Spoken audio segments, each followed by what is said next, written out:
తదుపరి కుంభరాశి. కుంభరాశి వారికి ఈ వారం చాలా అనుకూలంగా ఉంది. ద్వితీయంలో గ్రహాలు చాలా బాగున్నాయి. అదేవిధంగా చతుర్థంలో గ్రహాలు చాలా బాగున్నాయి కనుక మీ యొక్క ఇంట్లో గొప్పనైనటువంటి విజయాలు, వాహన సౌఖ్యము, ఇల్లు నిర్మాణం చేసుకోవాలనుకున్నటువంటి వారికి చాలా సుగమంగా వాళ్ళ పనులన్నీ కూడా చక్కబడుతూ ఉంటాయి. అనేకమైనటువంటి మార్గాల ద్వారా అనుకోని చోటి నుంచి కూడా మీకు ధనం లభిస్తూ ఉండడం, ధన లాభం కలుగుతూ ఉండడం గొప్పనైనటువంటి ఆనందాన్ని మీకు కలిగిస్తూ ఉంటుంది. ఇంట్లో వారితో, బయటి వారితో గొప్పనైనటువంటి కీర్తి మీకు చేకూరుతూ ఉంటుంది. నూతన పరిచయాలు అవుతూ ఉంటాయి. ఆ పరిచయాల ద్వారా మీకు ధనలాభం కలుగుతూ ఉంటుంది.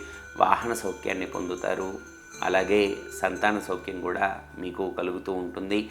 తద్వారా మీరు గొప్పనైనటువంటి ఆనందాన్ని పొందే అవకాశం ఉంది. ఈ వారమంతా కూడా మీరు ఇష్టదేవత స్మరణ చేసుకోవడం, ముఖ్యంగా తల్లిదండ్రుల యొక్క ఆశీర్వాదాన్ని మీరు తీసుకోవడం ద్వారా మీరు ఇంకా అనుకూలమైనటువంటి ఫలితాలను ఎక్కువగా పొందుతారు. చాలా చక్కటి విజయాల్ని మీరు పొందుతారు.